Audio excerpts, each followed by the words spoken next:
Accompagnateur au bonheur présente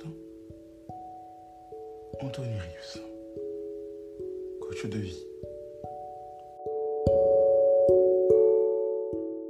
Préparer son retour à l'emploi après une longue période sans activité, peut-être 1 an, 2 ans, 3 ans, voire plus. Et préparer même son entretien après une période de ce genre. Comment faire? Accompagnateur au bonheur, Anthony Rives, coach. Aujourd'hui, je vais vous parler de ça. Ayant l'expérience dans ce domaine, je vais pouvoir vous aider. Alors, que faire?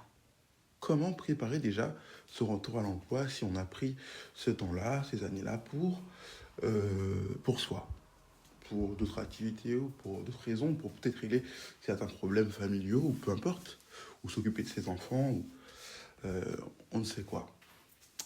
Alors, profitez quand même de ce moment de temps libre, de ces instants tranquilles pour faire quelque chose d'important. En France, par exemple, le Pôle emploi propose pas mal de choses, pas mal de formations à distance, même sur Internet, vous pouvez trouver pas mal de formations à distance qualifiantes pour un domaine précis que vous pouvez peut-être aimer ou apprécier.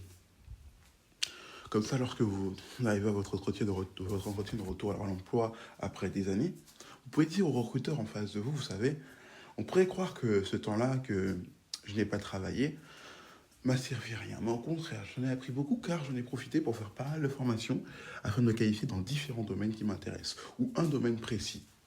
Et là, croyez-moi, avec motivation, avec la lumière dans les yeux, le recruteur en face de vous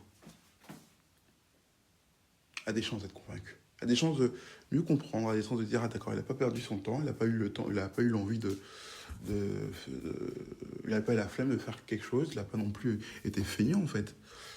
Il n'a pas flâné à ne rien faire, au contraire.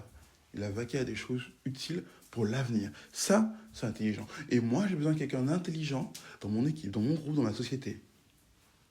Vous savez, c'est ça qui peut l'impacter déjà. Puis, il peut lire votre CV en disant, mais là, vous venez me voir alors que vous n'avez aucune expérience dans ce domaine précis. Qu'est-ce qui me dit que vous n'allez pas avoir envie de changer? Alors là, encore une fois, à vous de le convaincre. Prenez le temps d'étudier le domaine ou la société pour laquelle vous voulez postuler. Et là, le recruteur en face de vous, vous risquez de le convaincre.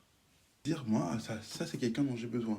Quelqu'un qui est en face de moi a la niaque. Quelqu'un qui est en face de moi a envie de travailler pour ma société. Quelqu'un qui est en face de moi étudie les possibilités et comprend ce que je recherche. Il connaît les valeurs de l'entreprise, il a pris le temps de les analyser. Ça c'est quelqu'un de sérieux, de réfléchi, d'appliqué, qui est prêt à aller plus loin avec nous. Et j'ai besoin de ça dans mon équipe, dans ma team, parmi mes managers, etc.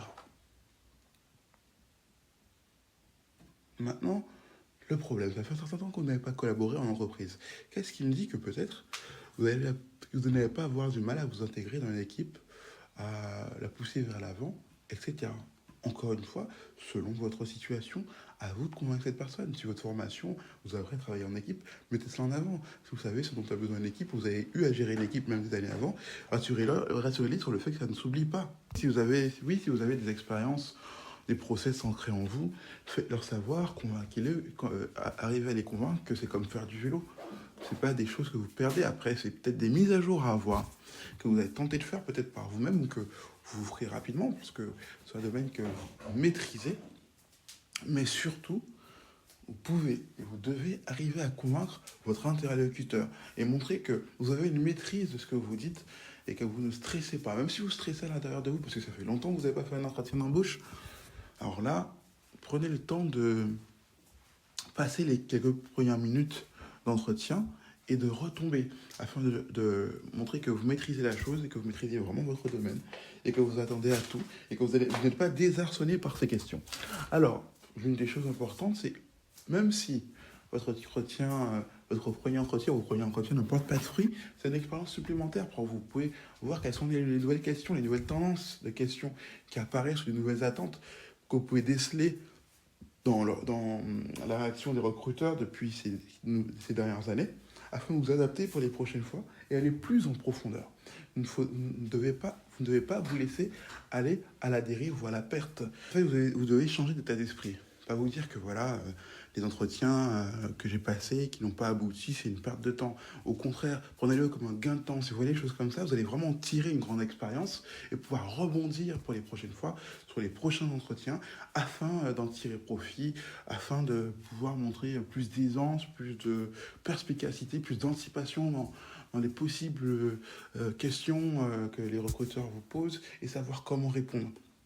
Comment les satisfaire, comment les convaincre, avec ou sans expérience dans le domaine en question, c'est possible. Avec ou sans diplôme dans le domaine en question, c'est possible. D'autant plus avec cette crise mondiale liée au coronavirus, au confinement, etc.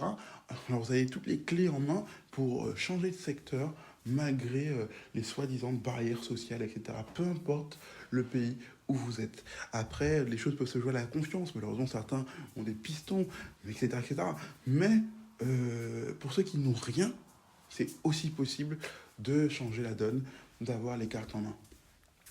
Et c'est peut-être même vous qui allez pistonner d'autres personnes plus tard, parce que vous êtes quelqu'un de bien, quelqu'un qui a des valeurs. Et vous pouvez mettre en avant vos valeurs aussi lors des entretiens. Vous pouvez mettre en avant aussi peut-être des activités. Mettez pas forcément toutes les activités qui vous intéressent, mais mettez par exemple des sports ou des activités qui mettent en avant vos valeurs en disant tiens j'aime bien ce sport parce que ça pousse à la persévérance, etc. etc., etc.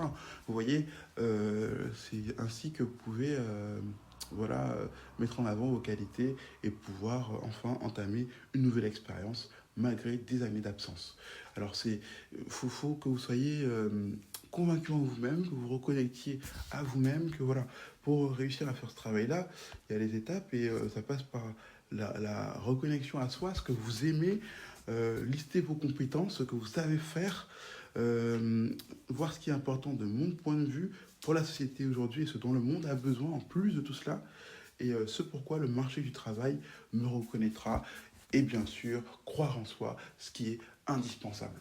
Donc si vous réunissez toutes ces 5 étapes dans votre tête, alors là, vous allez pouvoir sublimer vos entretiens, avancer, trouver quelque chose, subvenir aux besoins de votre famille, même si ce n'est pas nécessaire, parce que si vous avez pris le temps, c'est qu'ils n'ont pas forcément besoin, mais au moins être autonome, etc. En tout cas, j'espère que ce podcast vous a plu, cet épisode vous a plu, vous a aidé.